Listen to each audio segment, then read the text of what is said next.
guess you can still serve and not drink. This will be.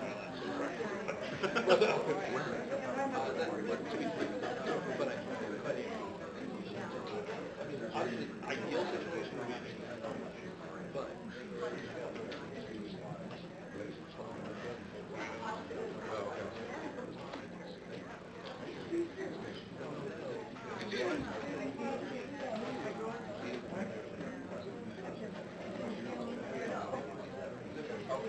I just noticed somebody. Yeah. So they're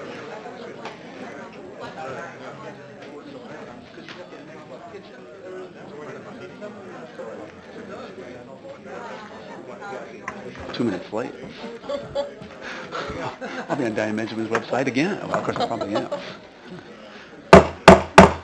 We're going to go ahead and call the Committee of the Whole meeting to order. Madam Clerk, would you please call the roll? Alderman Bray. Here. Alderman Matthey. Alderman Sage. Here. Alderman Malamoy. Here. Alderman Burgess. Here. Alderman Painter. Here. Alderman Schmidt. Here. Alderman Black. Here. Alderman Hallman. Here. Mayor Renner. Here. Thank you very much. We're going to go ahead and start out with public comment. And we have one person who's requested to have up to 3 minutes to speak to us, and that is Ricky Lee Beneke. Thank you so much. Okay, my name is Ricky Lee Beneke, and I'm here not only as an advocate for Life Center for Independent Living, but also a person with a disability and a resident of Bloomington.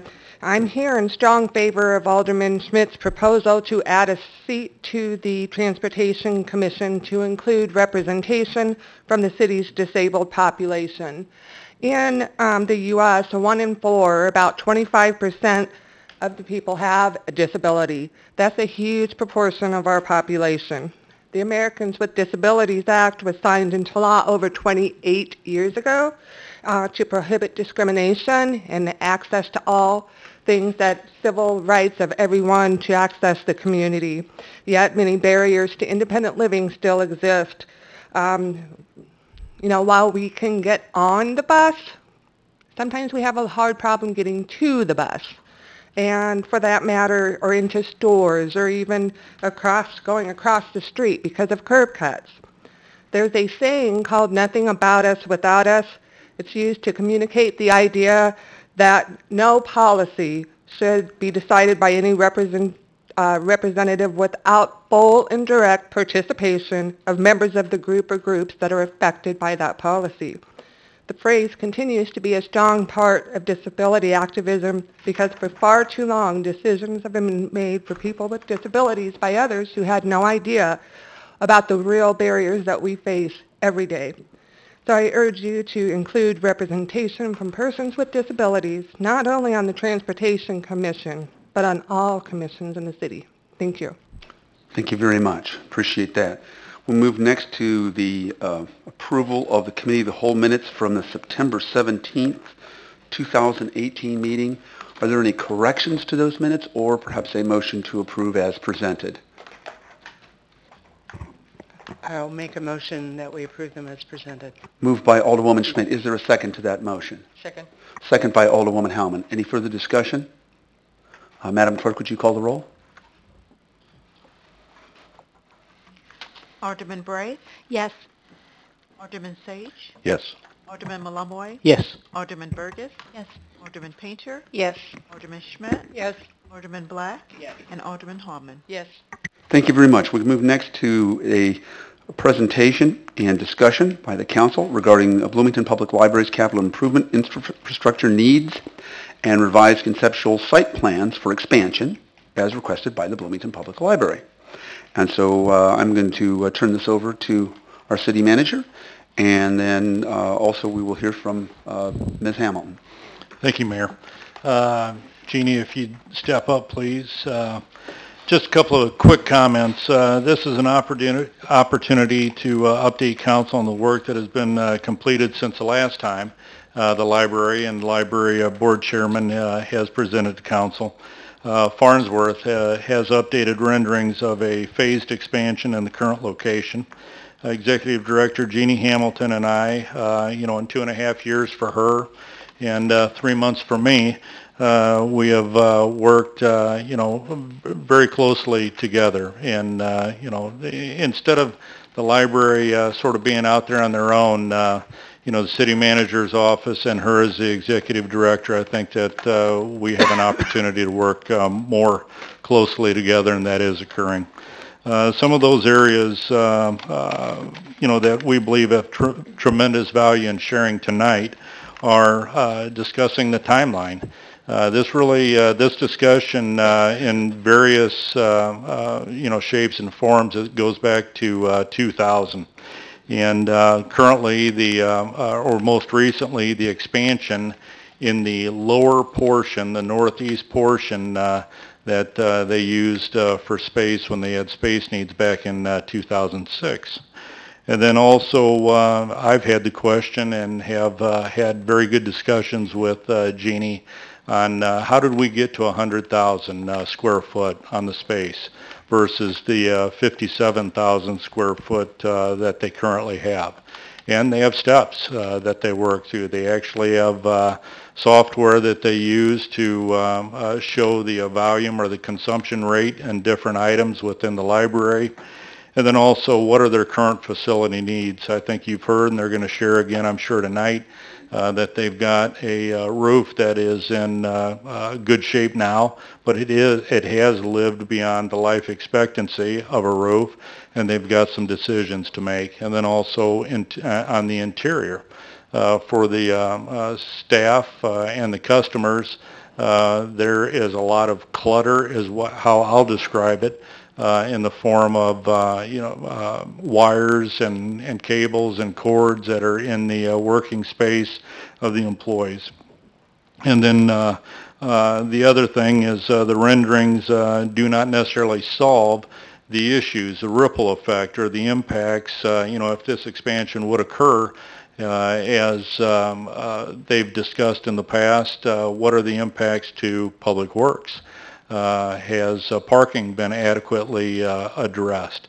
And it's all of this that we're trying to kick off a discussion. It definitely is a partnership between the city and the library, and Jeannie has, as the executive director, has done a fair amount, leading up tonight. So it's really an opportunity to maybe walk through some of the history, but then also prompt a discussion with council.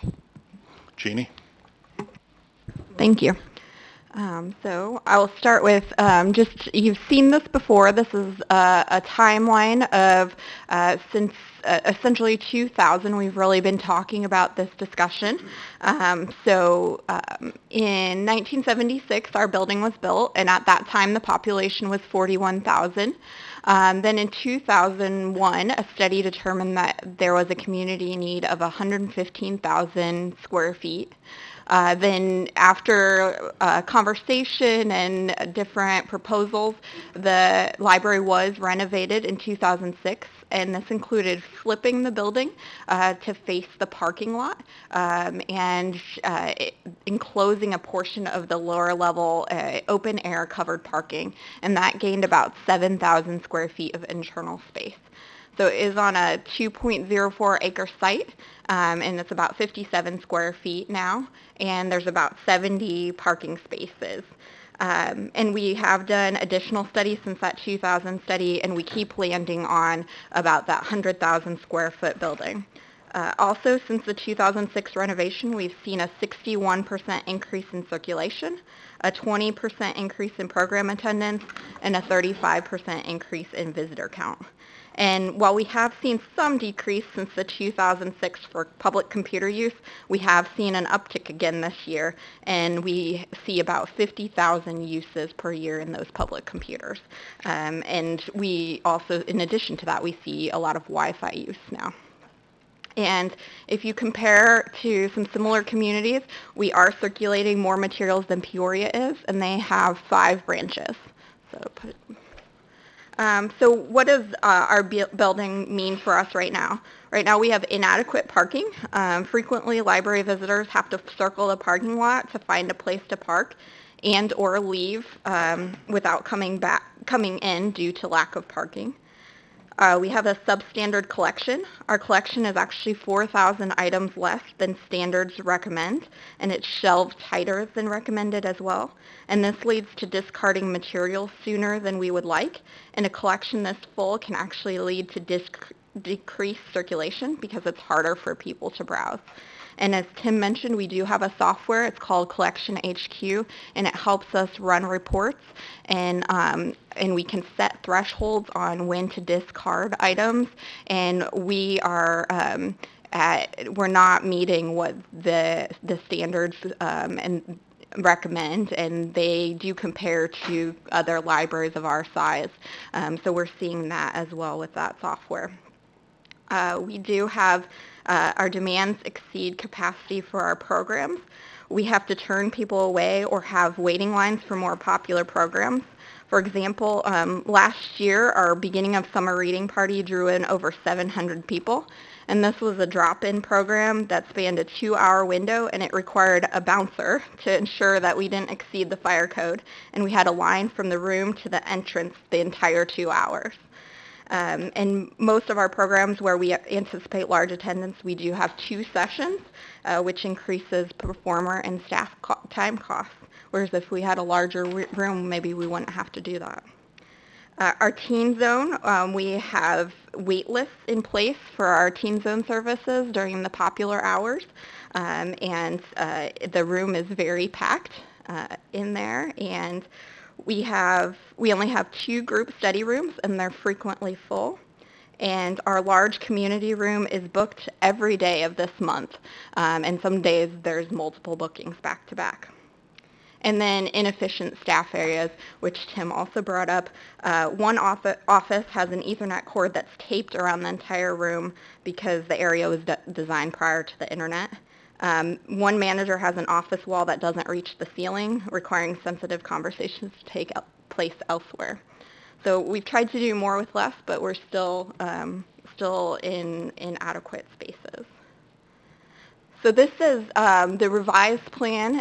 In February of this year, the board hired Farnsworth to do some revised conceptual site plans. And one of the things we asked them to do was take a phasing approach. And this is the phase 1A is what we're calling it. So this would be the library. And then to the south of us, increased parking. And so we've incorporated feedback from the council, city staff, library staff, and community. And we have tried to highlight on this. There's some terrace parking that would allow the area to be blocked off on either side and have some outdoor events. And then we've also tried to connect the library to the trail because we do have great trail access, and so creating a trailhead in this area of the city as well.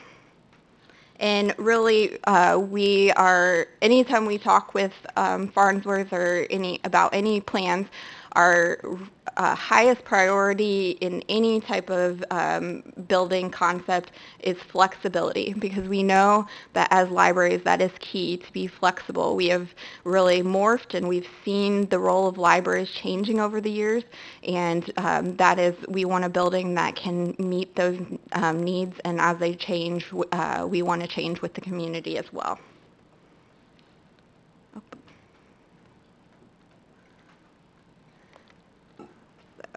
I'm going to skip ahead to our funding that's available right now. We do have funding that has been set aside for this over the years, and then we do anticipate that we would be able to fundraise as well. So we have almost $6 million that we believe the library could bring to this project. And so just a reminder, what's been done has been, since 2006, we've done a variety of plans and needs assessments and community surveys. So we do feel that we've really listened to the community, and we've tried to listen to the council as well. So we hope we can continue to do that, and we're really looking for your direction as we go forward in this project. If there is no expansion or renovation, we will still need to do a wide variety of work at the library, but most of these are considered Band-Aids and really don't help meet those space and community needs. And really the big ticket item there is replacing that roof. So what we need from you is we really need resolution. We need direction. We think that deferred maintenance and that roof project, all that list, is probably about $2 million. And we also believe that time is money. So as we go forward, construction costs increase, and any delay is really costing the city money, we believe. And a resolution that we're asking for would really include the direction we should go and hopefully a commitment to fund that direction. And I think that's all we have. Actually, just as a quick clarification, the roughly $6 million that you're talking about, which includes monies that you have put aside plus monies that you do in some private fundraising, Right. That's in effect the equivalent of, you don't maybe have all that in terms of cash on hand, but that would be upfront money rather than the amount of money that the library board itself could pay toward perhaps a 25 or 30-year bond, and as well as perhaps what the city might be able to contribute to a 25 or 30-year bond. Is Right. that fair to say? So yes, so this chart, the top portion, the about $4 million, is actually cash on hand. And then the $2 million... $2 million in private fundraising is what yes. you're estimating? Yep. For $6 million? Yep. So then whatever the additional gap might be would have to come from Right. you guys floating a note and probably Right. us floating a note. Right. So state law requires that the city is the one who would have to approve a note. So the Right, library board either way, could in other do that, words, but yes, it yeah. could appear on the tax bill as library tax, or Right. however we decide Or to what fund that. I'm suggesting is maybe even both. I mean, if you guys raised your levy because it is the lowest Right. of all the metros in Right. central Illinois, with that money earmarked for a bond, Yes. and let's say the city also took out a small bond, that could be a separate situation. In order to, I'm just thinking of creative ways that we might close the financial gap here. Absolutely. I think the most common idea has been property tax, but I think there are other ideas out there for funding. Okay. Sure. All right. At this point, Mr. Gleason, did you have anything else to add? Okay. Council, Alderwoman Burgess, and then Alderman Millawambwe. I have a few questions. First, you talked about the most recent conceptual drawings are based on a couple of different things, including community feedback. Can you give us an idea of what kind of community feedback you received? I mean, did you hold public hearings, visit neighborhood groups? Was there polling or canvassing? What was done?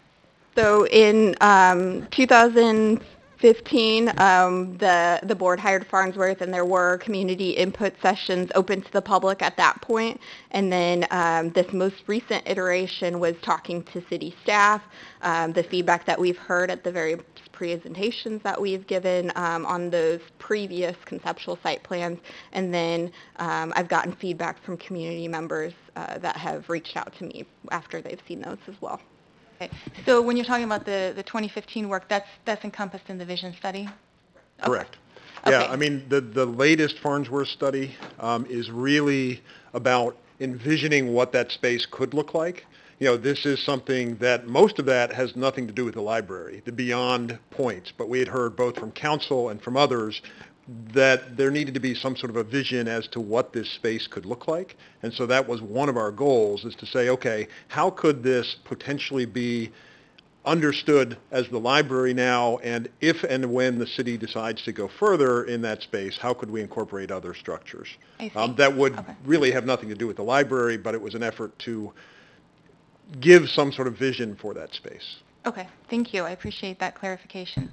So I wanted to ask you a couple of questions about parking, because that has been used as one of the justifications for the higher needs, which is reflected in the vision study, as well as I think in the experience of anyone who's actually been to the library in the last several years, that parking is a big problem. So, well, my question is, so the library currently has 70 parking places, and you envision nearly doubling the size of the facility, which I assume would increase the number of people who use the facility, although I haven't seen any estimated user numbers. But in terms of actual new parking that you're only adding at most 87 spaces. So you're increasing the number of spaces by 17 for a total of 87 when we're talking about off-street parking sites. And so I'm a little confused if parking is a large concern, why we're getting conceptual drawing with so few parking spaces being added for off-street parking. Okay, so if you are looking at that option 1A, the parking for the library would be 196 spaces total. Then you add in a little bit more for the trailhead, which is down at the bottom of that property. You'll see that the total parking is about 208 spaces. So it's quite a bit more than what we have now. So by code, though, you cannot count on-street parking spaces, okay? So for Jeannie, what does the code require? If you're building a 100,000 square foot library, how many parking spaces pursuant to our code are you required to provide that are off-street? So the current code says 500, but I think that anywhere, any location that the library's at, that needs to be a community conversation about whether that's the right amount and how we get to that number, and what the best way to meet our needs are, because I don't know that there's very many places in town that could accommodate 500 parking spots. And indeed, as we're all very well aware, there's a lot of community discussion as to whether these make sense. We have quite a few empty parking lots throughout the downtown, throughout the city, and I know that part of this is that perhaps we're over parking with some of these requirements, and that's obviously something that the changes in the planning are taking into account. Have you reviewed the draft changes to our zoning code, which actually do reduce the amount of parking spaces that would be required for this facility? However, they still require 400 spaces. Is that accurate? I am not sure on that. Okay. It's Because we are scaling back, or the consultants have looked at scaling back. So with that in mind, and I agree, this is a conversation, right? Nothing is a deal breaker, but we need to keep in mind, because it will have an impact on user experience. And it's one that we've already heard that you're very concerned about. The parking is important to users of the library. So my question to you is, what, if anything, have you done yet to start that community conversation? And I can only assume that when that conversation starts, if it hasn't already, it starts with Dimmitt's Grove. And the question being there, can Dimmitt's Grove and that nearby residential area bear the burden that we almost certainly would be putting on them in the additional traffic and traffic congestion in terms of on-street parking? I don't think that we can have any of those types of conversations yet because we have not had commitment and direction to this project at all. So we don't want to go out and continue to ask questions about something that we have no commitment for. And I've had that question about fundraising too. Where are we at on fundraising? And I feel like that's another thing that we feel very handcuffed at the library because we can't move forward if we don't know what the plan and vision of the council is. Sure, and I'm just trying to understand what has and hasn't been done. I'm not saying anything should have been done and wasn't, or that things need to be done differently. I'm just trying to understand so I know what information is available to me to be able to respond to this proposal. And realistically, remember that the council and the library board, over a series of iterations and meetings, it has been decided that the library should remain in the center of the city. And if we are going to be sticking with the idea that we need 400 to 500 parking spaces, that's not going to happen. So if the council has decided that indeed we want to favor parking over accessibility for a wide variety of our citizens, that's a decision that the council would probably have to direct us to do. Yes, and that's a conversation obviously we need to have. And it is something that any further development throughout the downtown, if we expect that to happen, it is going to bring more traffic. It's going to bring revitalization. It's going to bring people, and that will mean more people and more cars, regardless of wherever we or anyone else is. Right. So I wanted to ask you a couple of other questions. I'm going to move on. A couple of other questions about the vision study, because one of the things you've used today as your guidance is the lack of parking, which is clearly documented in this study from all users, from the users, from staff, from board members, from trustees, that is a concern. But I wanted to ask you about some of the other concerns that have been cited in here, including, and this is the public input, I'm going to read a couple that are in the top 5 worst things about the Bloomington Public Library, and if you could just let me know if these have been addressed in the conceptual drawings we have. So number 1, very weak connection to and from downtown Bloomington. Does this conceptual drawing do anything to address that? I think that's, again, something that we would consider on the north side of the building, having an entrance on that side again. That was closed in the 2006 renovation, so I think that's something that has been, board members have been vocal about that they do want to see that tie, but I think that's, again, something that we have to work with city staff on, too. Is there something where we could do trail access up East Street and connect further north to maybe the downtown area. But again, some of those things are outside of our scope that we can't do anything about because our scope is here, and so we have to partner with other city staff to address that. So could I put that as a not yet? Then? I think that we've addressed what we can.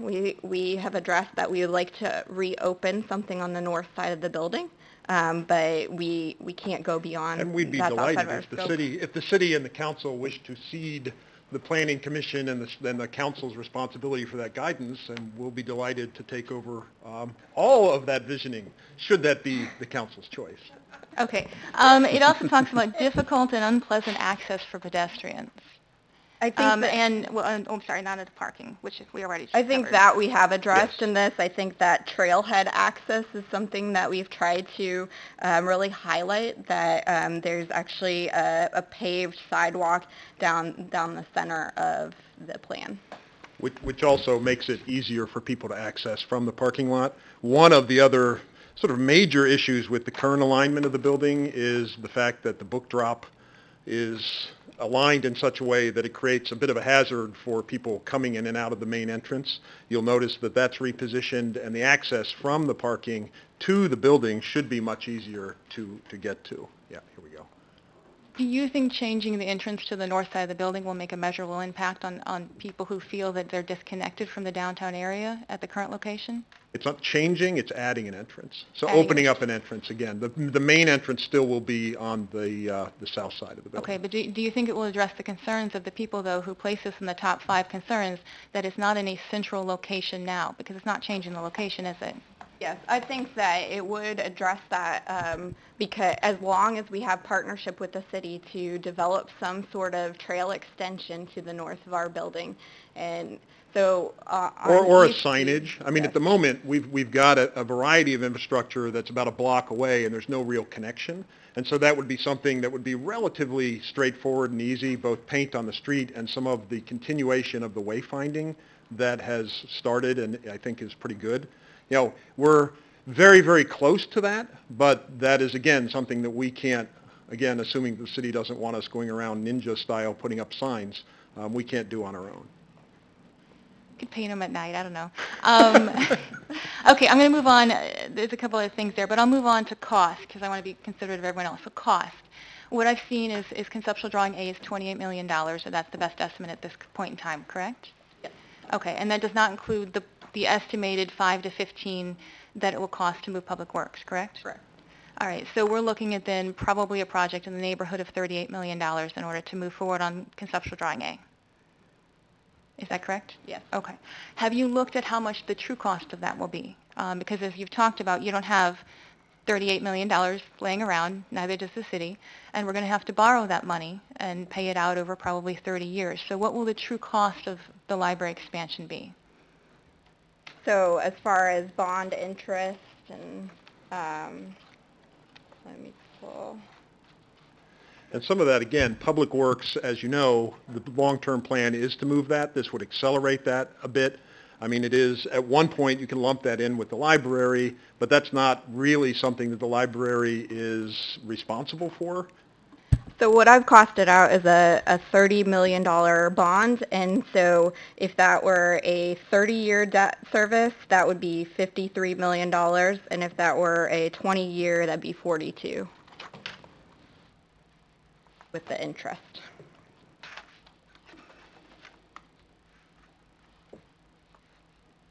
Of course, had we chosen to do this back in 2000 when all this process started, or 2001, it would have probably been half that. And if we decide to do this 15, 20 years from now, it'll probably be twice or 3 times what this is. Absolutely. And certainly that's something to take into consideration. But so we're talking about a $50 million project over time. And I know some of those dollars are not today's dollars, so it's not an apples-to-apples comparison. But still, I mean, I think we need to be very transparent and understanding about what kind of commitment this is. And I've heard others use this phrase, so I'm going to steal it because I liked it. It's a generational commitment that we will be making as a city council to the citizens of the city of Bloomington. So we have to be very careful about how we do that. So I'm going to give you the opportunity then to answer this question. You know we have a lot of other needs. We have infrastructure issues. We have economic development needs. We have revitalization of downtown. We have the O'Neill Pool. How does this project, let me rephrase that. Why should this project get funding even though we know that means some of those other projects will not? Okay. Some of this is priority setting that the council needs to do, quite frankly. But it is something that we feel very strongly that the library is a very valuable and core part of the community. I really don't want to get into saying the library where we rank one way or another, because quite frankly, that's not for us to decide. The council, I think, really needs to make a decision and decide what your priorities are and how they're going to be funded and work that out. We are aware that money is not limitless. However, we do very strongly believe that the library should certainly be in the one or two top priorities for the council. Okay. I will let others take over. Thank you. Thank you. We have Alderman Milawambwe and then Painter. Just a couple of quick questions. I wanted to know what the cost of those renovations would be if the answer was no and we had to focus on renovations. So like the roof and Right, the the other roof things. and So we everything. estimate that it'd be about $2 million in deferred maintenance. So that's, HVAC, roof, some costly guts of the building, we'll say. Okay. And then what is, because I'm sorry if I missed this, but I haven't seen a breakdown of the phasing in terms of what each phase would cost. Do we? The phasing in the plan, actually, I think there's been some confusion, perhaps on the council and a little bit in the public. The other phases beyond this really are visioning phases of what something could look like, but that's not something we're proposing. Okay. So what we're proposing is a library expansion somewhere down the road. If and when the city decided to go further, there's some pictures and ideas of how that might fit in the space, but that's not something we're proposing at all at this point. Okay. All right. Okay, I'll stop there for now. Thanks. Alderwoman Painter. Well, I think most of my questions have been answered.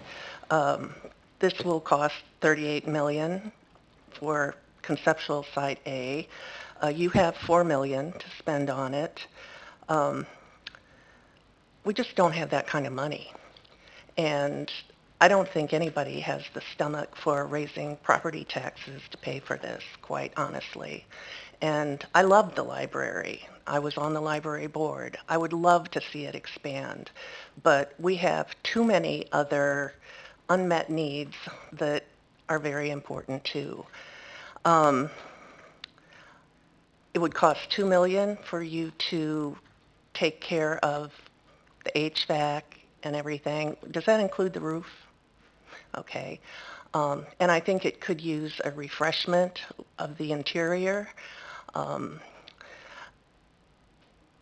I would encourage you to look elsewhere outside for other things. Like you say that there's technology that is not being met.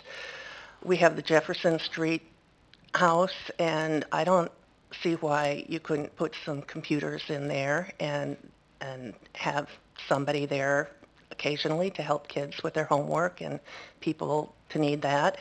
I think we need to think outside of the box, and really a community our size could handle a few branches elsewhere, but we have to figure out a way to do it cheaply. And I'm sorry, but that's the way I see it. And I would hope that the library could expand in the future. I would hope that we would get in a better place financially, but we're not there today. So Anyway, I'm just being honest. That's my opinion. Thank you. Okay. Alderwoman Schmidt. Oh, thank you. No question in my mind that this community deserves a premier library, and no question in my mind that you have absolutely maxed out what you've got. And I thank you for the programs and services that we have.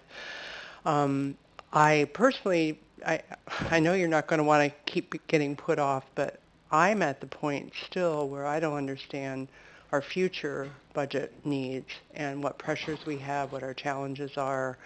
So it's really difficult to say, yeah, let's do this when we don't have the full picture.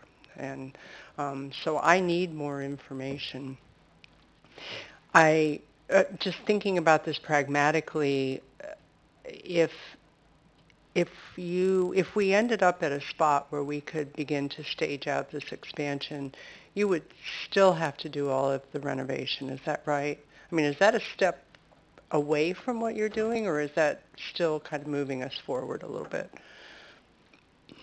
So, Some of that depends upon, I mean, at the moment, we have a conceptual plan. We don't really have, something beyond that. We have in informal talks with Farnsworth, it could be something that would be part of this, but it's unlikely because the HVAC system, for example, the buildings will be joined. That would have to be redone. The roof, a good chunk of that would have to be redone. So it would not be, some of it certainly, internal wiring, et cetera, could potentially be reused or continue to be used. But I would guess that the majority of that sort of stopgap maintenance, if we did 5, 6, 7, 10 years down the road expand, it's not really going to be usable. So then you'd have to do renovations Yeah. in some areas that you'd already fixed up. Right. Okay. I also, I had some of the same questions that Amelia had about parking. I think there was one of the Farnsworth schemata here show 97 on-street parking spots, which is a lot. That's the one that's right in the PowerPoint. It's like the one that comes right after what do we need regarding direction and commitment to funding. The parking data shows 196 spaces and 97 of them are on street. And indeed, that parking somewhere in the general downtown area is always going to be a challenge. I mean, we do think that this is doable, especially given the relative lack of development south of the library currently. But again, the direction of the library, or the direction of the council has been that the library should be expanding where we are, and we are continuing to do that. And realistically, unless we build a parking garage, which I think is unnecessary and certainly would be very costly, I think that this will work for adequate parking. Is it optimal? Perhaps, perhaps not. But I think it really is functional and workable, and I think that's a good solution. So you just noted that was the direction of the council to stay where you are. Is that not the direction or the it is a council. Oh, absolutely, council and the board. Okay. Absolutely. I just want to make sure we're still synced No, up we're on still that. very much on the same path. Right. And I guess this question is, my last question is for Tim regarding the public works area, and what do we even have plans for moving it elsewhere? I know it looks like we have a $10 million cost associated with that. So do we have, what are we thinking if we were to make this happen? There's so many opportunities, and I think it's best to describe it that way versus challenges. So many different moving parts as well. Tonight was an opportunity for us to rehash some stuff, but at the end of the day, in very short order, I've got to bring some clarity to this elected body, to the library board. I know Jeannie definitely wants that. And, sure. It's something that I was going to say after in the comments for the O'Neill Park discussion that I should have said, and it's to your point, Alderwoman Smith, is in preparing the FY21 budget, I've got to try to find funding sources. above and beyond the needs of the budget itself, that we might be able to try to be able to pick off some of the capital projects that are out there for the community. So on one hand, we need to decide how much, if in fact anything, that we have to spend on some of these things that are above and beyond. But I'll circle back to sort of where I started. I've got to provide, I feel from my office, I've got to provide Jeannie with some clarity on what her next steps are in short order. So I felt that there was great value in having this discussion tonight. Right, and it is valuable to have it. I don't know that they're going to walk away from here with okay, here's what's next, but it certainly, for me, is going to fit into the calculus of the FY20 budget. And I would not have put the council in that kind of position where the expectation of direction comes out of tonight's meeting. Yeah, sure. But it is perfectly, it is on the heels of our FY21 budget discussion that will be coming very soon. FY20 or 21? That's what I meant, 20, sorry. I missed something. Actually, on the heels of that, before I go to Alderwoman Howman, what is it, the projection roughly of $10 million for us to relocate Public Works, is that something that can be spread out over several years? Is that something that's going to hit us at once? How would that work? Do you have any rough guesstimates, Mr. Gleason? Sure. There are, and again, I talk about the opportunities. You look at smaller satellite locations, reduces the need on the existing. You look at an expansion in the current spot. You look at other projects that might be going on in the community where the library can connect to. Any number of things have a domino effect or a ripple effect on what we might do with Public Works. Moving Public Works to a different location in the community is definitely something that is, at least on our table of discussion internally.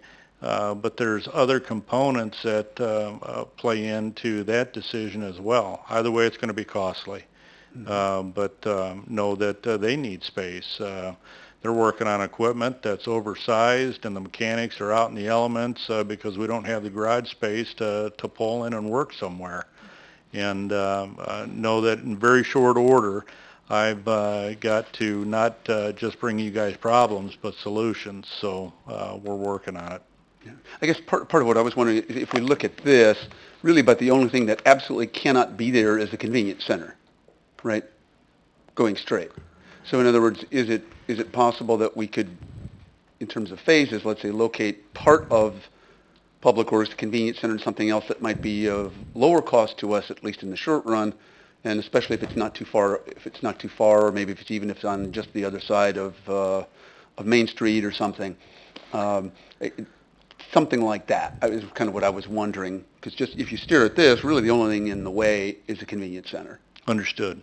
Yeah. And Jim and I are very aware, Jim Karch, Public Works Director, very aware that, if that was to occur, we got to find a new spot for that.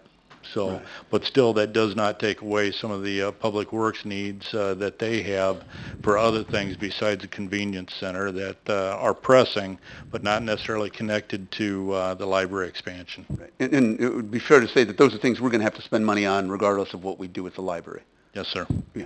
Okay, thank you. Alderwoman Howman. Thanks. I realize the wheels of government move slowly, and I apologize for that. I'm looking at our 5 council priorities, and 5-year capital improvement comes under infrastructure. Capital improvement comes under our financial planning, which was added a couple years ago. And so for me, it's very hard, and I'll be saying the same thing when we talk about O'Neill Pool. I would love to be able to say, start digging dirt tomorrow, but until I know how all these fit together, it's hard to say yes, do it. I love the library. That's not a problem for me. But I also have a couple questions, and then one is transportation is changing so much. We seem like we focus so much on parking, and then you look at Uber and Lyft and people not having cars, they just call somebody and or the autonomous vehicles and so forth. So I guess one of my questions would be if, and I see Mr. McCurdy in the audience, if a route could be, a bus route could swing through the library, would that be a possibility? There used to be a bus route actually on East Street right outside of the library, and that was changed. So, I mean, that would be, we would love to have that back, but... In terms of, some way making it easy for them to get in and through, make a, Yeah. circle through there. Yeah, absolutely. And I know the regular Connect Transit buses are larger, but we do have the Connect Mobility vehicles coming through our lot all the time, Yeah, no, dropping people off yeah. the door, so yes. I really appreciate the work that's been done and like the idea, the conceptual site plan that you've given to us as a matter of how to, as we've all been talking about, how do we fund it? I know that doesn't help you with what you need tonight or what you're asking for in terms of. I think the directions there is the commitment to funding that's a challenge for most of us that are sitting up here. Okay. Just as a quick question, giving not an option, at least some of the type of thinking. Let's say in terms of this 28 million, we know that Public Works then is going to have to, much of that's going to have to move anyway. But let's say if we had 28 million and you've got 6, let's say we up your ante of private funding to 4 million. Okay, and then we got us down to 10 million, and let's say we float a note for 10 million, you guys float a note for 10 million. Roughly, what would that cost us? I don't know, just a ballpark figure. If we floated a note for $10 million over 30 years, what would that be? And Yeah, but you're talking about basically 20 million in taxpayer dollars. Yeah, However, in it's other words, carved out. what would the library have to pay, and then what would we have to pay if they floated 10 million and we floated 10 million? And if you're looking at a 20-year Right. bond, Pardon me? if you're looking at a 20-year bond, the rough numbers are, call it $1.1 million, $1.2 million as debt service, and then it gets a little bit cheaper if you push it out to the debt service component. The annual payment gets a little bit less over 30. 30 years would be possibly under $1 million. I actually do have those numbers from June of this year. Okay. $10 million over 20 years is about $14 million over the life. And over 30 years, it's 17.8. No, I meant just how much would the annual, in terms of annual budgeting? In other words, Annual, for 20 year, it's 700,000. For 30 year, it's a little less than 600,000. Okay, all right. So that's that's 600,000 for the 10 million? Yeah, yep, for a 30 year. For 30 year. Okay. Could I just Okay. ask you to Yeah. clarify, Yeah. when you say the library floats 10 and the city floats 10, what is the city floating $10 million for?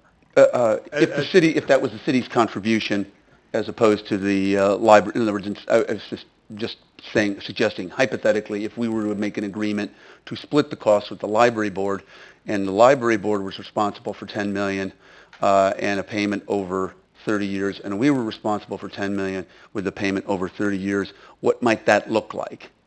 In what Right, ballpark? Are we then at something that might seem a little more affordable, even though we're maybe asking them to go to the table and raise some extra money through private funds? So I'm just trying to say, rather than, I need to see everything, we do need to see everything, but in terms of something like this, nobody buys their house, well, I shouldn't say nobody, almost nobody buys their house out of this week's paycheck, right? And if you then look at the bottom line and you think, oh my God, look at, I'm going to have to pay 2.5 times whatever it is I'm signing for my $200,000 home, that's going to give you sticker shock value. But at the end of the day, if you're able to pay the $1,100 a month or whatever it is, mortgage payment for taxes, principal, insurance, that's also the number that you need to be under. That's the one that's most important when the tire hits the pavement and when we're looking at budgeting. So that's why I was suggesting that we would have to give approval for the library board if they were to raise their levy at all. But I'm saying if we split the cost of 10 and 10, Just hypothetically, what would that look like? But we're still going into the same pocketbook, so to speak. I mean, Of the community, yes, yes. of course, yes, yes. Alderman Black. Thank you, and thank you for the clarification. I was having trouble following that for a minute. Sorry. Yeah, that's okay. It's not like me at the craps table. So I guess from where I have a process question probably for Tim here. I know that a couple slides back that the what do we need was the question, and it was direction and commitment to funding. Is the idea from this conversation to come back with some resolutions of varying forms to have the council vote on? Yeah, I actually think, quite simply, both this topic and the O'Neill Park, the pool discussion, is going to be one that really in 6 months less, as we're putting together the FY20 budget, that I'll know, if we're able to fund this through additional revenues that were somewhat unexpected. And I'm going to be able to deliver, and it's these two tonight because they've got some decisions to make. Whether it's putting a new roof, fixing the HVAC in the library side, whether it's doing things to open the O'Neill pool in 2019, I feel the pressure of being able to deliver to them some definitive direction. And it's not going to occur tonight. It's going to occur as the 2020 budget takes shape over the course of the winter. And then actually, as I'm projecting out, what does 21, 22, 23 look like? Where are my revenues trending? Where are my expenses? Also, do I have bond debt that's falling off and I pick up, an annual bond debt payment of $500,000, in 2021? It's all those components that play into the decisions, that ultimately you guys will be making. But if none of that comes together and it's just the budget taking care of the budget, I'm going to be turning to the library and I'm going to be saying, pull the trigger on your $2 million in repair. Jay Tetzloff, pull the $75,000 to properly repair the pool and put that thing into use for 2019 going forward. Okay. Thank you. And thank you guys for your presentation. I know you've done this a number of times in varying ways and asked for a direction and gotten some of it and sometimes not. I guess, it's very difficult for me to weigh in on what I think is the best course of action from the three drawings that I've seen. We've decided to, just at a high level, to stick where we're at, and that has some pros and cons. I guess from a resolution standpoint, I'm not sure any direction that we'd be able to give is going to have unanimous support up here. So I'd be interested to see what would eventually have a majority. And I'm not asking for that Right, not tonight, of course. From just listening to the conversation here, I'm hearing a couple different ideas, more information, wait for the full budget picture, some questions at a high level, stay where we're currently at. And I tend to think that, when it comes to this time of year, it's exciting to hear lots of people talking about government and making tough choices as they run for public office. And to me, this falls in the category of difficult choices because we can't do all the things, and we'd like to do all the things. From where I sit, and this is my opinion, I don't know if it's shared up here, we have a functional building, not ideal, functional, and a dysfunctional, not able to be open next year building that we have purview over. And if given a choice in priorities, I would be more focused on O'Neill Pool, which may not open next year. That said, I don't know where the majority of this council will fall, and I think anytime we can get it in writing and give clear direction to our partners is good. Perhaps we take a look at a couple different resolutions and commitments and get some public feedback based on those. I'm sensitive to the idea that these conversations have taken place over long periods of time. Many people have weighed in on them. But as we start to get closer to pulling that trigger, it's never bad to get some feedback one last time before we commit, because we have to. I don't want to be having this conversation 5 years from now, 10 years from now, et cetera, because I feel like we've been talking about it at least for the last 5 years that I've been here, and longer. Yeah, exactly. So 18 years. I think 2000 was the first time I saw the next roadmap on that slide you had there. So yeah, and anytime I get the resolution, the sooner the better. With a couple different options, maybe some time in between when those resolutions are presented in a final vote so we can get some more feedback, not only from the board recommendations, public recommendations, and we can shop that around, because this is going to be a tough call, and people are going to be unhappy no matter what we do. So we got to make the best generational commitment for the city, and that's going to require a lot of information. Thank you. And again, I just apologize for going through the numbers. They were hypothetical and very quick. It's just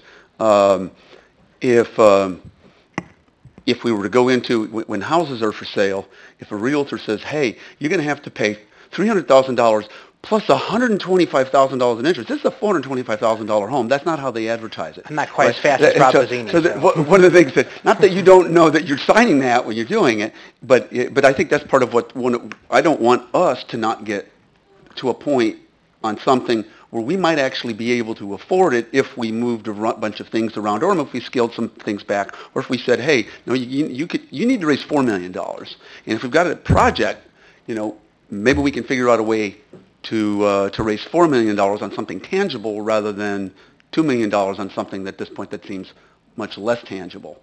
And so that's my only, it may turn on the end that, never mind, we can't afford that either. But at least what would the actual bond payment be? Do we have retiring bonds? What are some things that we can do? Because this is definitely, the other thing is do you have any information? And if not, I can find it out for you through my colleagues in the econ departments. But for the economic development benefits of libraries, particularly those adjacent to, if not in downtowns? I think that would be helpful if you have access to that, but okay. I think that there are models of libraries that have been part of revitalizing areas of those Champaign. Cities. Yes. Champaign's, this is not your fault, but Champaign's is a core part of their downtown and is a real big asset. Mm-hmm.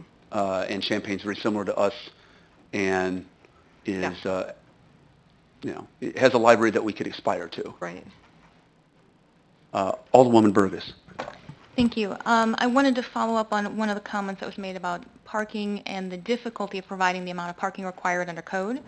And I just wanted to note some information that we discovered last year on the Downtown Task Force, which is the fact that there are 400 parking spaces sitting empty in the Lincoln parking deck on any given day. And I know there was a decision not to have the conversation at this point in time about relocating the library to the downtown area, but I just wanted to make sure that it was understood that by choosing not to have that conversation, we've missed some opportunities in terms of what could be done. Because obviously in this particular site, we are going to struggle to meet the parking required under code. Maybe at the end of the day, we'd say, okay, that's fine, and we can live without it, but that's a trade-off we're making by keeping it in this current location. And it's potentially a trade-off that could have a negative impact both on users of the library and on the residential area. But the other thing I wanted to do is I wanted to follow up on a comment from Scott because I thought it was very well put and gets to my feedback in terms of what I hope we can do moving forward, because I want to see the library succeed. I agree with Karen's comment that our community deserves a jewel of a library. We really do. The current facility is not adequate for what our community needs, and I completely agree with that. But it was Scott's reference to that we have many difficult choices and this is a difficult choice. What I would ask from you is make this choice easy for us. Or, put the other way, make it harder for us to say no. Bring us a proposal that is a viable proposal, that meets the needs that have been expressed in the visioning study. Show us that it complies with all of those things, that it is a good project and one that meets what the public has told you it needs. Bring us a project and explain to us how it fits into our comprehensive plan. How does this fit into our comprehensive plan? Is this aligned with what we want to achieve as a community? Bring us a project that partners with other entities so we can reduce the amount of public money that's required for the project, and find a way to find funding outside of property taxes and tax dollars. Because I'm going to be pretty frank with you, a $50 million project over 30 years, I don't think we can say yes to that. No matter how much I want to, I don't think we're ever going to be to the point where we can say yes to it, not now, and not when it would mean saying to other institutions and entities in town that means they get nothing. Because every $10 million we spend here is $10 million we're not spending to revitalize downtown, and downtown needs our help right now. So bring us a project that meets the comp plan, the vision study, and bring us a project where you can tell us we know we can raise X amount of dollars. I know right now you're doing an estimate. You think you can raise $2 million. Sorry, $10 million would be better. But show us that there would be that private support for this project. Show us that you've done public hearings, you've done things, and the public is really backing it and saying to us that this should be a high priority. And if you do all that, it's not a difficult choice. But I understand why you haven't, and I get that. Because you may very well do all of that work and take an enormous risk and put a lot out there, and we may still have to say no. But that's where we are. We have done that. I mean, that is, we started this 3 years ago.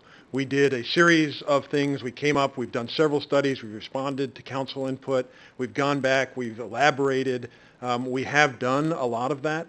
And some of this, to a certain extent, it is very, very difficult to go forward and give firm ideas on fundraising when we have absolutely no idea what we're actually fundraising for. I mean, this is something, and it would be great to go out and say, okay, let's get an actual building plan, but that is going to cost even more money. We're trying to be really responsible stewards. We've spent, quite frankly, a bit more money than I'm comfortable with as board president in doing repeatedly, again, study after study. If you go back to 2000, I think we've done an enormous amount of effort as a board, even in the last 3 years, an enormous amount of effort as a board. Some of that, yes, it would be great if we could start a firm fundraising plan. But given that right now, unless and until council comes to a decision as to what the priorities are, and I understand that that's not easy, but it is very, very difficult to move forward on that. It has been done to a limited extent in other areas in the city, and that has somewhat stalled. Thinking of the cultural district, the former doctor's office building, what do we call that? Creativity Center, thank you. It is difficult. I mean, they raised a fair amount of money, that stalled, and that still has not gone anywhere. I mean, we want to do this properly. We want to do it right. We think we've brought a very good plan, and we believe that the library is part of downtown. It's not part of what has now been redefined as the core, but it is downtown, it is central, and it's accessible to the majority of our community, and it's a good building. It's a solid building, and we think that this is a solid plan following council direction that is fiscally responsible. I'd also like to point out that it is not, again, unless you're rolling in things that need to be done, as both the mayor and the city manager have pointed out, for public works, you're rolling that into the overall cost with the debt cost. That really is something that's got to happen regardless of whether the library expands, doesn't expand, expands here, or moves somewhere else. That does need to be done somewhere down the road. I don't think it's sort of sensible to say, okay, that's something that gets stuck in the library's category. And some of that, as Mayor Renner pointed out, realistically, we can do this fairly easily from a not moving. And I'm not suggesting that we don't move public works down the road, but right now, with the plan that is proposed, the convenience center is the only thing that would absolutely have to move. And that's, again, that would be a choice that you guys have to make, but that's not part of the library expansion. At this point, though, we haven't heard from Alderwoman Bray, then Alderwoman Bray, then Howman. Thank you, Mayor. And thank you so much, Jeannie, and thank you for coming. Really appreciate all of your work. Not just recently, but as you mentioned, the build up to this and all the sweat equity that you've put into this and your dedication to the community and to delivering this level of service to our community. A library of the caliber that you're running is an incredible value proposition for our community. And so I would say that I'm very supportive of that value proposition and of finding ways and creative ways in which we can continue to support you. And I think, just speaking in a very brief manner, I'll say that I think that the numbers are speaking to me in particular, and I think to others, wherein until our revenues are coming in with some more positive projections, and we're hoping for that soon, there's a reticence to actually go ahead and check the box and say, go forward with the aggressive project. But I'll share with you, I'm very supportive of your work, and I appreciate your common sense approach here. Staying in your current location makes a lot of sense. The city's already invested in that for your benefit by procuring the properties that are just to your south. And, I'm just very excited about the opportunities that are presented here for our community to really have that jewel that I think we deserve. So thank you. Alderwoman Howman. Thank you. I just want to say that I feel you've done the homework to present this to us. I mean, the community outreach that's been done. So I would be comfortable if we can find a funding source to no more public hearings, no more surveys, no more just going forth and letting you start. Yeah. Okay. All right. Well, at this point, there are no more questions. Thank you very much. We very much appreciate all that you've done, and I see library board members in the audience, and I want to thank them for all their very hard work on this. And obviously, this is stay tuned. Yeah, and we appreciate the opportunity to continue to further this discussion. And thank you. Thanks. Thank you, Jeannie. Thank you, Julian. Appreciate it. We move next to a presentation and discussion of the O'Neill Park rejuvenation, including a new aquatic center as requested by Parks and Recreation and Cultural Arts Department. And I'm going to turn this over to our city manager, Mr. Gleason. Thank you, Mayor. This is also an opportunity to update council on the work that's been completed since the last time this was presented to council by Parks Director Jay Tetzloff. Taking the opportunity to share the possibilities of a new, larger aquatic center versus the bare minimum if the pool is to open in 2019. Again, I guess I'll just repeat this one more time. The reason that Jay is here and Jeannie just did complete is both instances there's decisions that have to be made.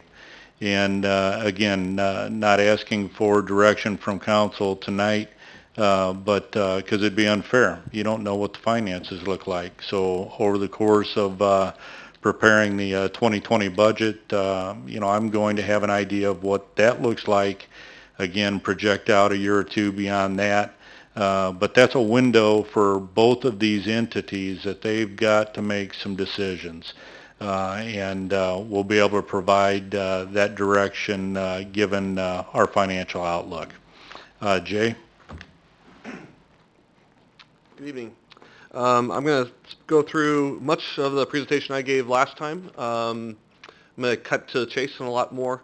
But where we're at is still a 45-year-old pool.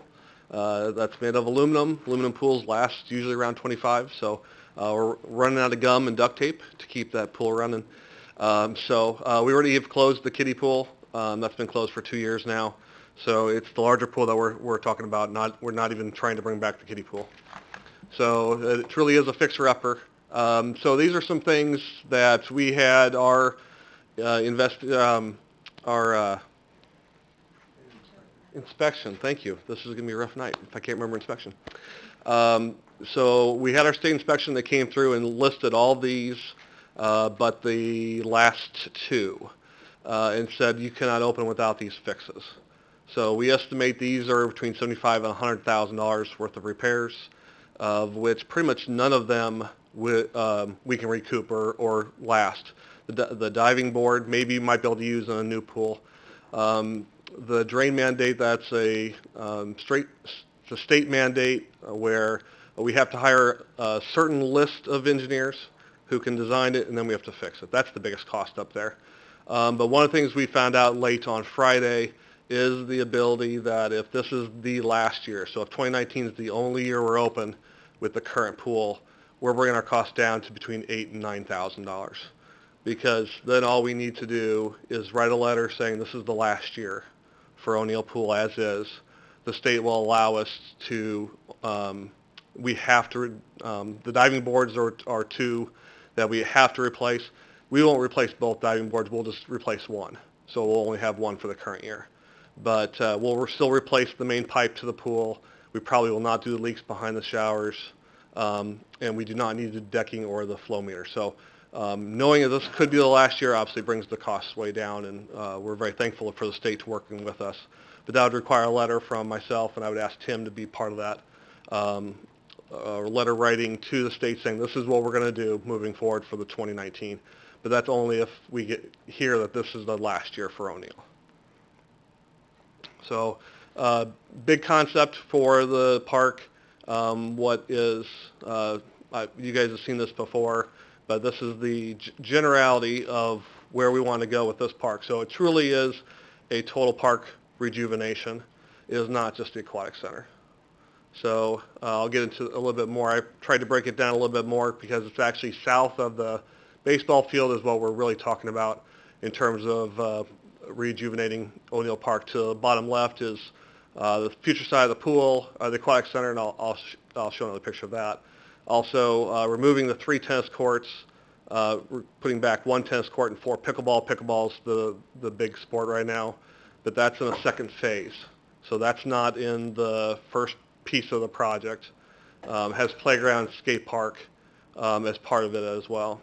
So pool concept with flume rides, with a spray park, lazy river, and the opportunity to grow this in the future. So it has the opportunity for later to come back and add more amenities, which is always a good thing to be able to add new things to folks. So the aquatic center, this is the stuff that would be in there with the redo. The spray park would be closed. The spray park would be open to outside if the aquatic center is closed. So for example, pools will typically close around Labor Day, September 15th. If it's a nice warm day, the neighbors, the whole citizens, the community can come and still use the spray park, much like they do at Miller, Tipton, and McGraw. What else does with the aquatic? It's not, like I said, it's just not the aquatic center. Larger skate park, sidewalks which are in dire need of being replaced. New playground, and I'll get into that a little bit at the end. More parking, because as we build an aquatic center that's going to have more people attending, we need more for parking in the spray park. The things that we hope to add, and this would be in phase 2, so the next piece. Now we could all do this in one, but we wanted to keep it around that $10 million mark. We didn't want to expand too much. These are pieces like the bottom right with the nature play area. That is something our foresters, I think, would probably have fun with that. With the amount of trees that we remove in a given year, I think they would have fun building a nature play area for our citizens. Why should we replace the pool? I'll tell you one that it came out on NRPA today. So I was shocked at this stat. 56% of children spend less time outside than do maximum security prisoners. So let that sink in a little bit. 56% of children spend less time outside than do maximum security prisoners. So that was jaw-dropping for me when I read that.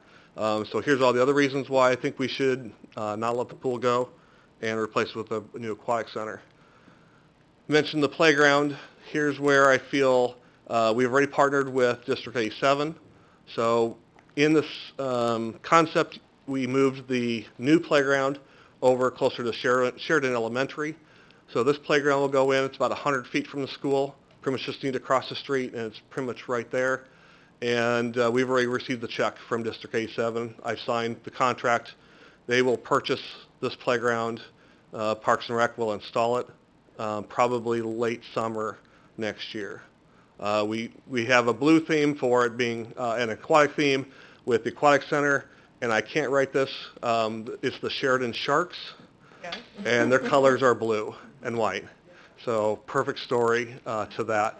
But they've been a great partnership for us, and again, like I said, they've already written the check for us, and we've already, in essence, bought the equipment with the grants that we receive in October. Same with Harmony Park is something we will sign a contract once I pick a color for the floor. I'm stuck. I'm a little stuck. But because of that project, which is most of it's privately raised, we were able to get this project at half the price. So that's a $100,000 playground right there. District 87 wrote a check for $70,000. So great partner that we're working with them, and the school's been great with us. So this is a win-win for everybody. So with that, one of the things I want to talk about is with the aquatic center is right now we're bringing in about 32% of our cost recovery. With the current concept that we have out there, we're looking right around a little over 85%. So pools typically don't pay for themselves, certainly not public pools, but we believe this will be a big draw to get people into O'Neill and a way to really maybe possibly even trigger a lot more business down on Market. So we believe we can get a lot of traffic off the interstate and over to the pool. They're going to drive by a lot of fast food and gas stations before they even get to the aquatic center and back out. So that was pretty much what I had. Open for questions. Okay. Hey, Mayor, a couple of things real quick. Just to add, I was going to ask Jay on your recovery rate. You know, even though you're going to have additional costs with a larger project like this, what is the bottom line under both those scenarios? Currently, what is the lost dollar amount, and then what do you project the lost dollar amount would be if we made this investment into a larger project? If we're talking dollars, right now we're losing about $115,000 on O'Neill, and with the projected aquatic center, it's about 75. So that number actually comes down, at least in the projection. Another thing to bring a little bit of clarity before council starts the discussion is we know that we need to make a decision. Again, it would be unfair to ask for direction tonight because you don't know what the numbers are, the funding.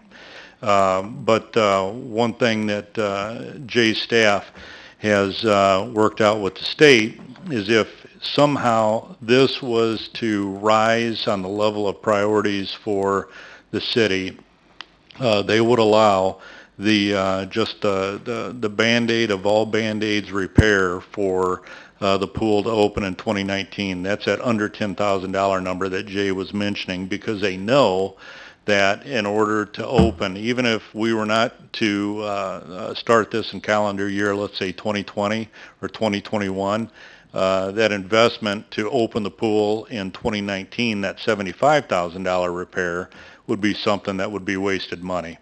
So that's why I think the state would consider that if they felt that there was a reasonable expectation that this larger project might occur. The purpose for this tonight, update some new information, also to share the partnership that we've got. Jay works very well with Dr. Barry Riley with District 87, which is definitely a win. And also we see potential impacts if this is something that's chosen and somehow we were able to find the funding source, also positively impacts one of the main corridors into our community, and that's Market Street. So with that said, I'll turn it back over to you, Mayor. Thank you very much. Council members, Alderwoman Burgess, you already have your light on. Just a couple of questions. What are we looking at in terms of timeline? How long would this proposal take to make a reality? I know, absent any, when the funding would come due. If we were given the green light, the first thing we'd have to do is go out and hire an architect. And we were guessing probably takes 6 to 8 months for design and probably 6 months for construction.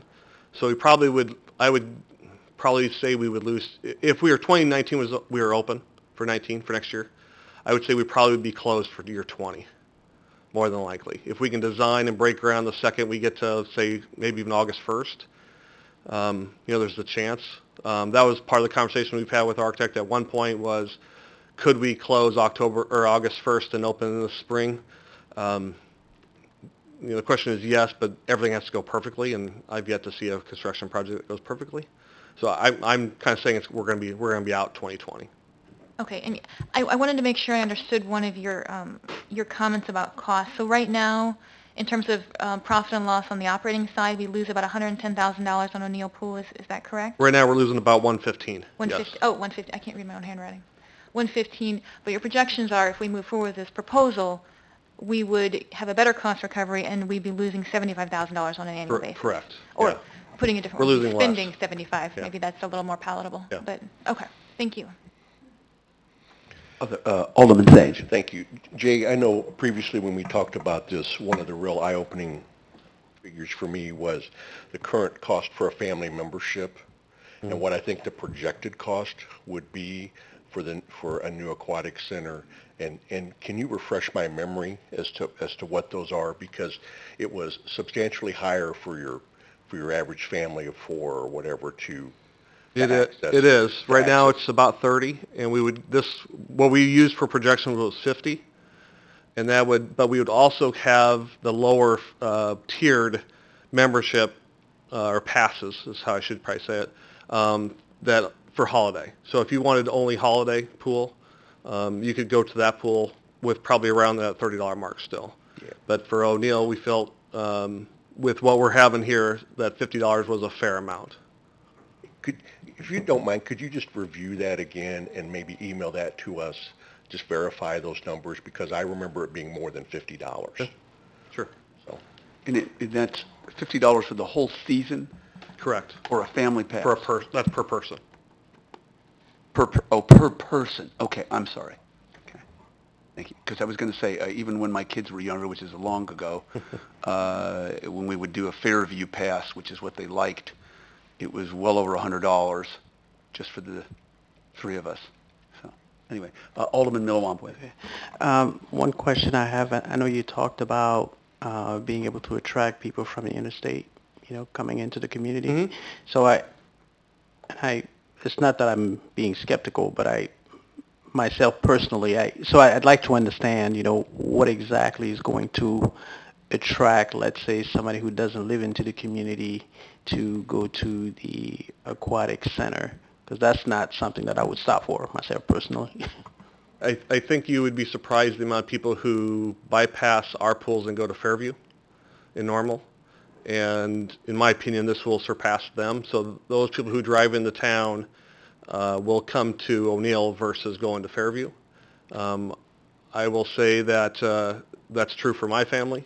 My family, my wife, I'll say, feels committed. She needs to go to the Bloomington pools, so she does. But they also go to Fairview to enjoy what they have at Fairview. So. Okay.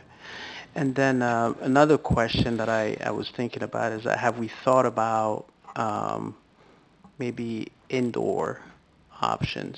Because one of the things about the concept of pools, I'm happy that you're having more stuff in there, for people to do outside. But one of the things that I was a little bit concerned about with the cost, seeing that it would be $10 million, was the fact that it would only be used for a very specific period of time, from Memorial Day to Labor Day, I guess.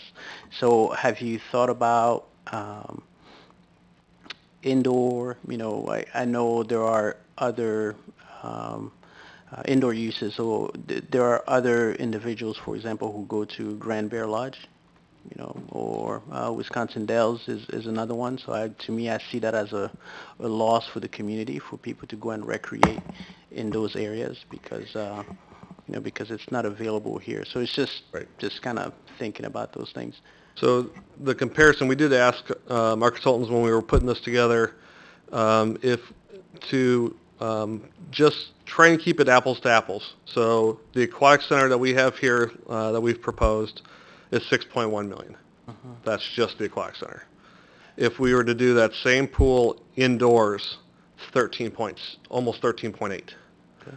So, and we didn't, that was outside their scope to run. What are the costs, of maintaining? Because the costs will go way up. It was our belief that if you want to swim inside, you're going to go to those places for the entertainment part.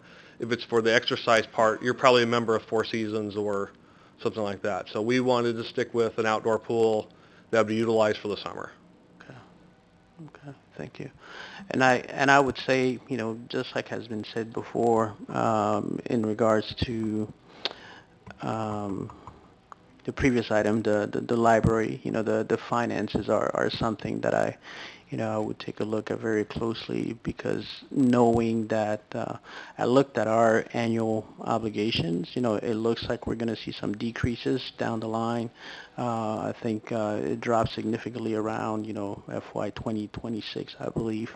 But with that said, I don't know what kind of commitments we're going to have. I don't know what sort of revenue we're going to have, and so that decrease might well be taken up by whatever commitments we might have.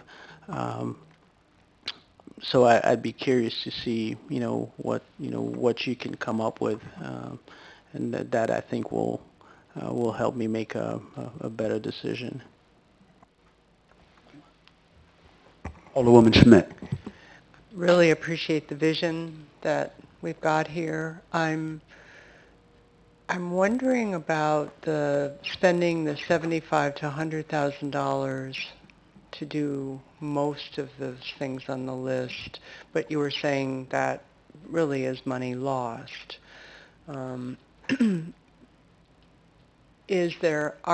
there opportunities in reconceptualizing this whole park area by sort of what we're talking about it with the library, of taking the pool and doing those kinds of necessary renovations and beginning to layer on an aquatic park, more of an aquatic park, leaving it where it is? Because it sounds like we're really redesigning the whole space of O'Neill. But what happens if you leave the pool where it is and begin to build on what we have, improving that so we have it open, and then build out from there? With the concept we have, well, let me go back. The pool that's currently there, there is nothing there I would salvage. Everything is original. All of it is 45 years old.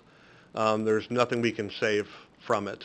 So it is the best thing to complete demolition and build new. So doing this drain mandate and everything and putting in, the concrete decking and all that kind of stuff is literally lost money. Correct. It gets us open. So right now the state is saying you have to do the diving boards. We know we have to do the main pipe. So we think we can get, and the state has said we can get by for 1 year, if we're only doing it 1 year. If we run the numbers and we can't make it work, and we're going to open the current pool in 2020, then we need to go back and do all of this. That's what the state has told us. And are there opportunities with this aquatic park to do layering on of that, so that maybe we don't get Scott's Lazy River in year 2 or 3, but maybe that's in year 5? I mean, are there ways to chunk this out in... We asked about that earlier. I would say no, because everything's going to be run out of basically the pump house, which is on the edge of the pool. So if you look at the entrance, pretty much in the top where it has pool mechanics. So in order to redo all of the plumbing for the pool, we really need to have a clean slate. If that helps. All the pumps and filters. That does make sense, but then do you have to build everything at once? I mean, is it like 100% or nothing? The hard part, like if we didn't do, so for example, if we don't do the flume rides in the bottom right, you'd have to run the pipes to it and then build it later. Because if you don't build it, if you don't run the pipes initially, then you're going to tear everything up to running it from the mechanics too. And that's the most expensive part of it, is what you're saying? It's costly.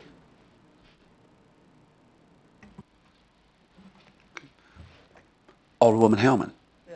That's all right.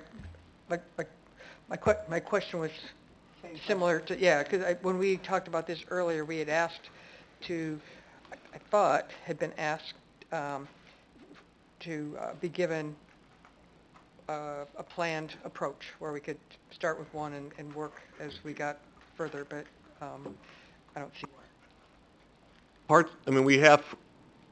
We have amenities that we have as part of the Aquatic Center, and we have opportunities to expand what's there for the Aquatic Center. So adding more flume rides, adding more Lazy River, and then adding more, that top left is really fairly open. And then on the park side, the tennis courts, tennis court, pickleball courts, basketball courts, that nature player, that's like another phase, next phase. And some things we might be able to do, like I said, that nature play, we might be able to do that on a given, that just takes time. That's not a money piece, that just takes a lot of staff time. Alderman Black. Thank you, and thanks for putting the presentation on and having this conversation. I guess my question is very similar to what I asked the last time on process from here. are we going to be expecting a resolution to come back for next year's about what we want to do, whether it be maintain what we have, start the process to, with the cost estimates on new construction? How will that look for us? Hope this answers the question, and if not, I'll take another swing at it. Again, why these two rose to this level is they have immediate needs. I know it's unfair to ask council for direction tonight because we really don't know how our 20 finances, and probably more importantly, projecting out 2 to 5 additional years, how that looks. I think the next steps, and also I'll share this. While we need to update our capital projects and need to present, need to be aware of, what that wish list, if you will, is out there, I don't want that to become an exercise in futility if we just don't have the funding and we create that expectation or plant that seed in the community that there are these additional things that we can do.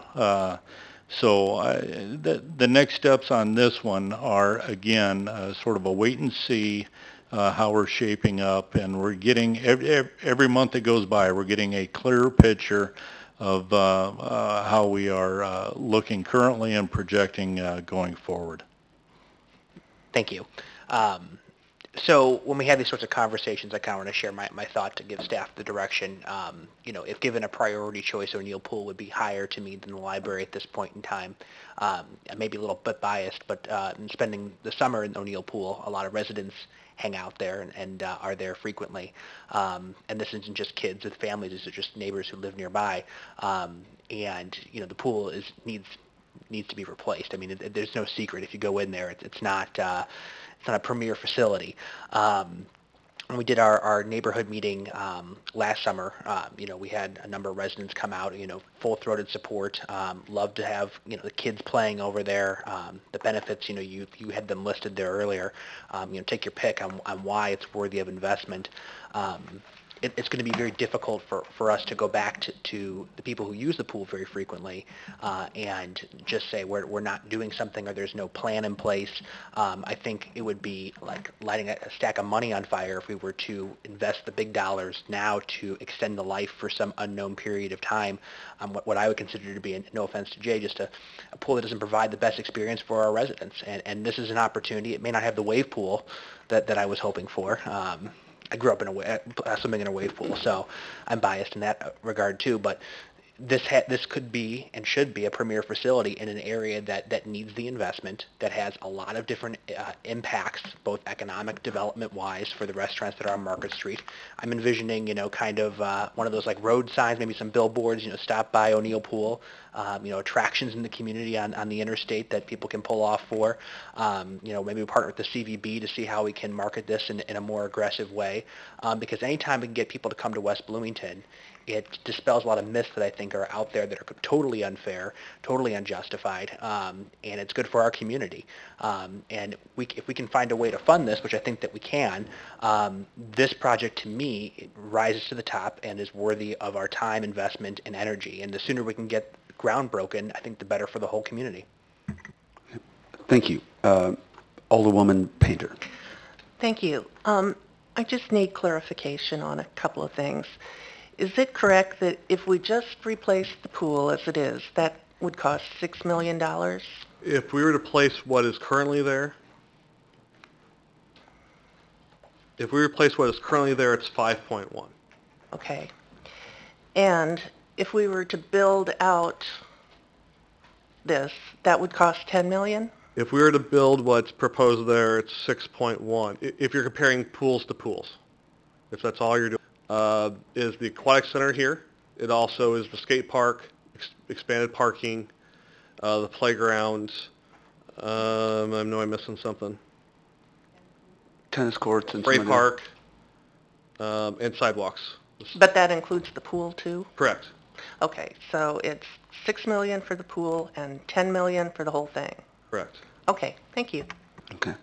And actually, Scott touched on this, and many others did, in terms of the economic development. But I think we're also, and it's certainly true that if we bring people to the west side, that's all important. But I think there's another component that needs to be stated, at least for the record, and then I will turn to Alderwoman Bray, who I didn't notice until just now, and that is, if you have something that is an attraction, it's going to have economic spillovers for the neighborhood. And it's going to, by that I mean the value of property around the neighborhood, the extent to which people are willing to invest in their own properties or to purchase to purchase properties or to invest in that, as well as, frankly, juveniles. When I go to the U.S. Conference of Mayors, there are always multiple panels on at-risk youth summer job programs that are keeping people during the summer active. If we lose our 13 to 19-year-olds, then it's going to cost us even more, down the line. So I think these are all things that we need to consider as we're going through this. Again, it may be that there is more of a phased approach. It doesn't mean that that any particular proposal needs to be made, but certainly it would also speak volumes to people on the west side who are concerned that we spent so much money on parks. Hard to argue with that. If you go to the parks on the east side, that the west side has got anything nearly approaching, what the west side, or at least the upper west side has. Obviously, some of the lower west side have golf courses and other things that we spent millions on. But and Miller Park, yeah. Bray, Alderman Bray. Sorry, excuse me. Thank you, Mayor. So just a couple questions, Jay. Thank you very much for your presentation. I look at the value proposition now of this aquatic center that's been proposed, and one thing that continues to concern me is that the use period, I think some folks have spoken to that, is it's a very narrow use period. So could we just focus on that for a moment and think about, is there a way to extend the use period? Because, I think about, thank you for bringing up some parks on the east side, because you shared with me in the past that one of the cheapest parks that we have that you take care of is Tipton Trails. And it has all that, it's just basically some trails and, well, we have some pavilions there and in fact, Got a lot of native grasses. Yeah, very few amenities, just grasses and people walk and it's very used year round. So where in this plan is something that could, is there something already in this plan that is kind of lower maintenance, lower cost? Or could you potentially introduce something like that into this plan that would substitute something that was more costly, maybe to bring this down and get it more into a year-round usage park? Because it seems very summer-specific to me. And a lot of our parks are. What I would say is, with the exception of the aquatic center, a lot of the park could be used. People were playing at Miller on Miller Playground today. So we can get down to the 20s and 30s and people still go to the playground. There's lots of sidewalks in and out, and that's an idea too, is that people can get out into the park and just walk on the sidewalks as trail, in essence. It's something that with the Parks Master Plan, we've talked a lot about how can we connect our parks better. O'Neill to White Oak is usually the first one that comes up.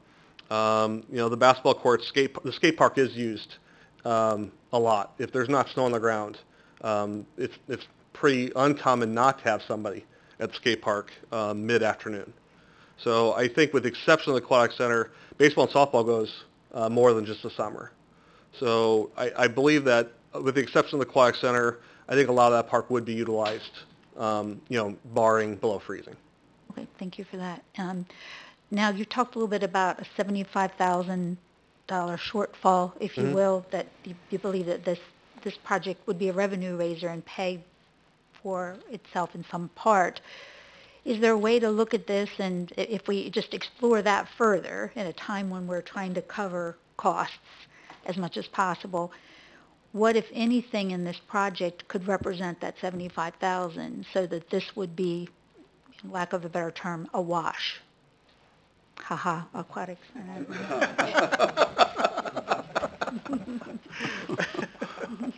Looking at one of the things, not knowing how much, right now we've got the skate park, so the parking lot would require moving the skate park. And our idea initially was to build bigger and better skate park, with it being really the only true one in the community. What we probably would do, I'm going really by the seat of my pants here, I would probably say we would just put in we'd move everything that we have now. Move the ramps, and all the amenities out to the new site, and then we come back and redo, because I want to do like concrete bowls and really do what a skate park should be, not just the ramps and things like that.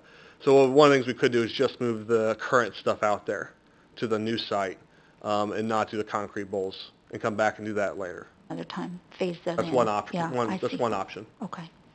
Well, thank you, Jay. Thank you so much. Alderman Middle Lomboy. A couple of last minute things.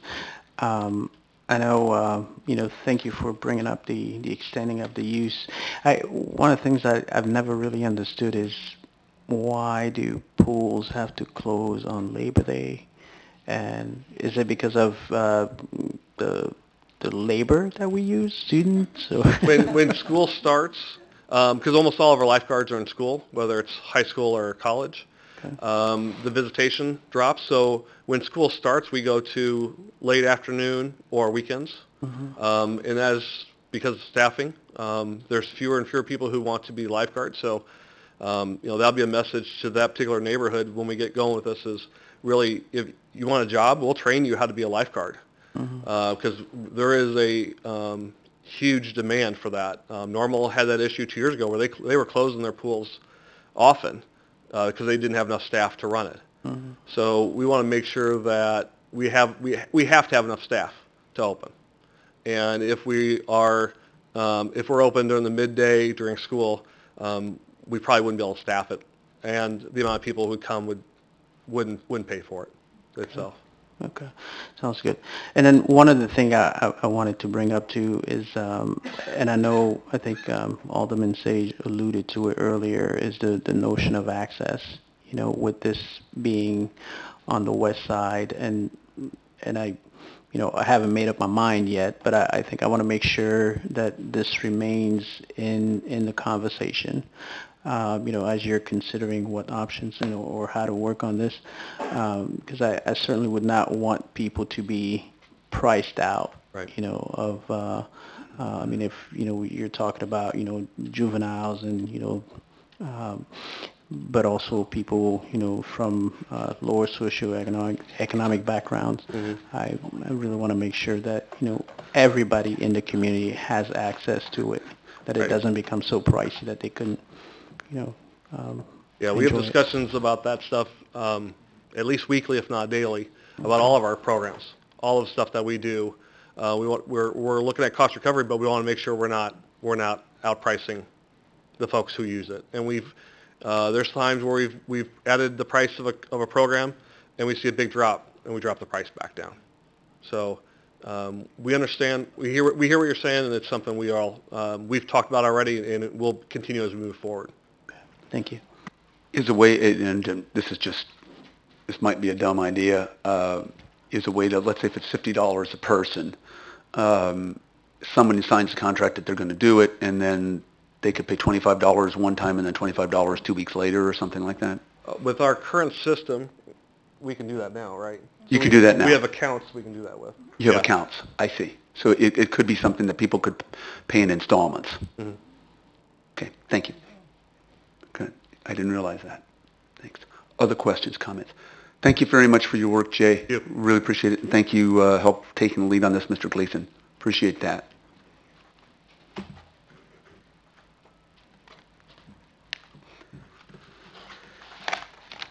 Next, we move toward presentation, discussion, and future direction on future agenda topics. We start with our city manager, and then we have a council initiative to discuss this evening. And so I'm going to turn this over to Mr. Gleason, and then to Alderwoman Schmidt. Thank you, Mayor. This is my city manager's report that I do every month, but this is a 3-month report. And there was an expectation of council that as the new city manager, explore what opportunities there might be and make a reporting back at 3 months. So that's exactly what I'm doing. Hitting some of the highlights versus trying to explain and share everything that's going on. And here we go. Public Works and Water Department reorganization. This was an opportunity that presented itself. Through the reorganization, the following will occur. creation of an assistant public works director, elimination of a water department director, creation of an operations manager, the elimination, and it's not up there, but the elimination of a superintendent of water distribution, increased efficiency, improved customer service, and improved one-stop shop experience for the citizens. There will be no layoffs as a result of this, and there will be an ongoing annual savings of in excess of $250,000. Diving into this a little bit deeper, it really was an opportunity that presented itself. I have in my mind a premier public works director in the form of Jim Karch that is capable of doing more if asked and if equipped with the tools to be successful. He has said that in order to do that, he felt that he would need a number two, an assistant public works director. I've got a water director currently in the form of Bob Yale that 6 months ago notified us that he no longer wants to be a number one, a director, and has been very patiently waiting for that day to come.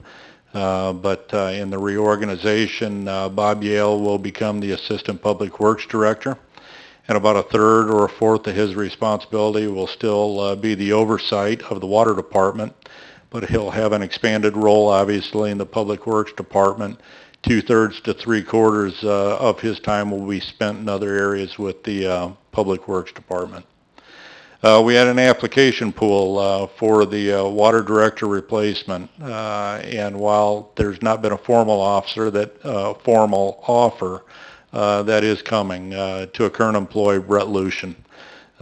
He does not have the educational requirement of a director's position within the city, but he's held this position in the interim. By all accounts, he's somebody that has extreme knowledge, technically very solid for the city in regards to operating a water plant. And also, it's my understanding that he has an excellent relationship with the community and the employees. So there was my answer right there. I don't need to replace a water director. I don't need somebody that necessarily has a bachelor's degree. That is a reasonable expectation in an organization our size. And believe me, even though we've reshaped his current position of superintendent of water distribution into something that has a higher responsibility of operations manager, I very much want him to pursue the completion of his bachelor's degree. The $250,000+ in annual savings, again, no layoffs will result in this, but we believe that we can eliminate eliminate a contracted engineer that we currently have, and also a miscellaneous technician that we have. Again, this was not necessarily something that was on the radar, even though I've done this in the past in my former city for completely different reasons. Again, real quickly, I sized up Jim Karch, very happy with what I saw there, thought that there was an opportunity. Had the request of Bob Yale and had Brett Lucian. Again, he's not formally been offered the job, but that day's coming.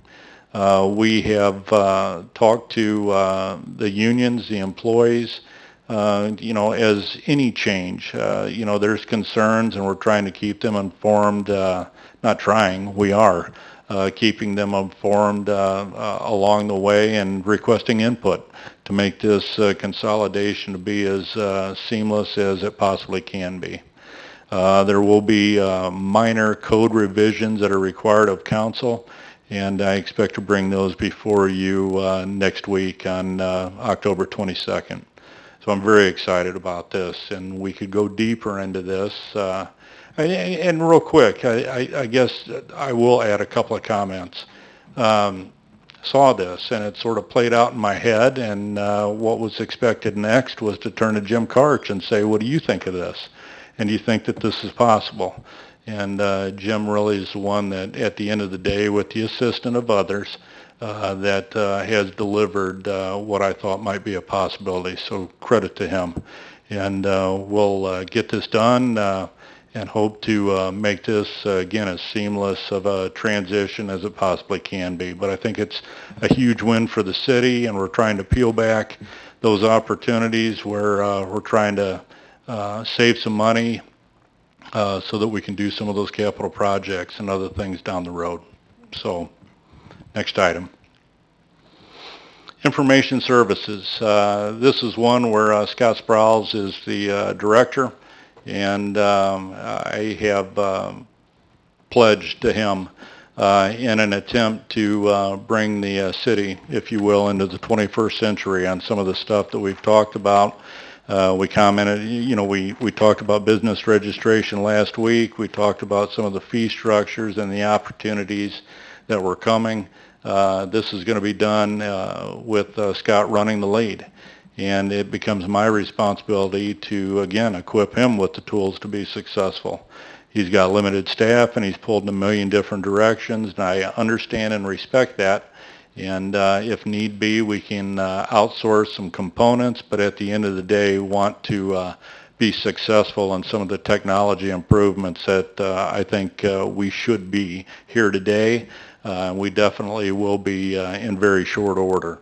One thing that we'll be doing is updating the city email system from IBM Notes to Microsoft Outlook 365 by the end of this year, and exploring and implementing other Munis opportunities in 2019.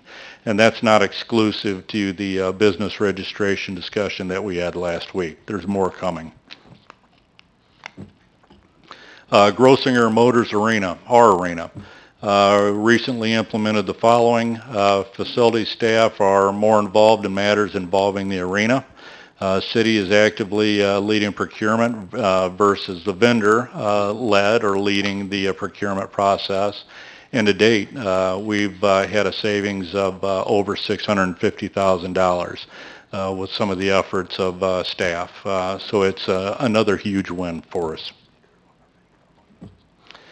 This is one that has already been implemented, and this is the last one. I mean, there's many others, to be quite honest. But the Finance Director Monthly Report was something that we implemented a couple of months ago. Felt that strongly that when we're talking about being stewards of the taxpayer dollar, we need to not just publish a monthly report, but have that high-level discussion, which could prompt questions from council, and we dive a little bit deeper down, but at least a 30,000-foot view of what's going on with the city's finances. High-level public update on the city's current financial condition, provides comparison of revenues and expenses to the current fiscal year budget projections, and also comparison to the previous year's the previous fiscal year, the month that we were in. So if we're talking about October 2018, a comparison to October 2017 is also something that Scott will talk about. And we start seeing a trend develop as well, where we are with revenues.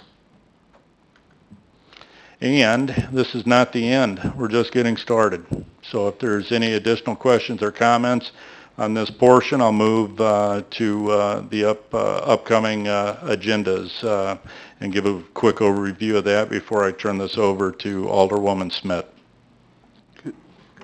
I'm going to move on. All right. Time's a wasting, so we're going. Appreciate it. And then, Scott, how do I get rid of this, or do I just keep it up there? There we go. Thank you. Upcoming agenda items for October 22nd's meeting is the sick leave buyback ordinance that the council has requested, and direction's been given by the elected officials, and have actually held internally 2 employee forums so that the employees understand what is coming next. But the council's given very clear direction, and we're going to formalize that in an ordinance next week. Also, bond refinancing. This was definitely something that was on my radar coming into this position that I was going to direct Scott Rathbun to do, but I found that this was already in play. And dealing with some of the financial folks that I've dealt with, And what will come in front of council next Monday is the approval to proceed. And we are seeing about not potentially, we'll see about $1 million savings in refinancing our current bonds. So another win. That's it, Mayor. I'll turn it back over to you and Alderwoman Schmidt. Okay. I have nothing to do other than to turn it over to Alderwoman Schmidt because she has a proposal. All right, Thank you. Thank you. I will be brief. I'm interested in proposing that we add a position to our Transportation Commission for an individual who is part of our disabled community, or possibly, if that is not forthcoming, a disabled services professional. I really appreciate the vision that we've shown in we already have a position on the Transportation Committee for someone with, quote, a demonstrated interest in accessibility and ADA compliance, but I think it's fair to say that many of us have heard repeated concerns from people who are disabled, who have to navigate a variety of parts of our city, not just in transportation, but, access to businesses and those kinds of things. So this was a start to think about how we can have that voice more clearly heard. Okay. And again, just to clarify with the council initiatives, we have about a 5-minute reaction to the council. Are we interested in moving forward with this? So we're really not debating it. It's really just, does this seem like a viable option for us moving forward? And we go to Alderwoman Burgess. I just want to ask 2 clarifying questions. Yep. Number 1, are you talking about changing the criteria for the existing seat or adding a seat? This is to add a seat. Okay. Number 2, I remember when we looked at the language before on the seat that currently exists, there was some concern about whether more specific language would be difficult to fill. I just want to make sure, I don't think that's a concern here. It seems very broad, but I just wanted to make sure that that was brought up. But I honestly don't think... would there be applicants if we were to... Yeah. There's already people interested. Excellent. Perfect. We could find them. Any other questions? Are there any objections to us moving forward with this additional seat? No. Okay. All right. Then we move at this point to closed session. And what I'm looking for is a motion to go into executive session to discuss the settlement, to have a settlement discussion. And I want to make it clear no action will be taken when we come out, just so that is clear. And I have... is there a motion? So moved. Moved by Alderwoman Howman. Is there a second? Second. Several seconds. A second by Alderwoman Painter. Madam Clerk, would you please call the roll? Alderman Bray? Yes. Alderman Sage? Yes. Alderman Malamoy? Yes. Alderman Burgess? Yes. Alderman Painter? Yes. Alderman Schmidt? Yes. Alderman Black? Yes. And Alderman Harmon? Yes. Okay, we will be in executive session as soon as the doors close.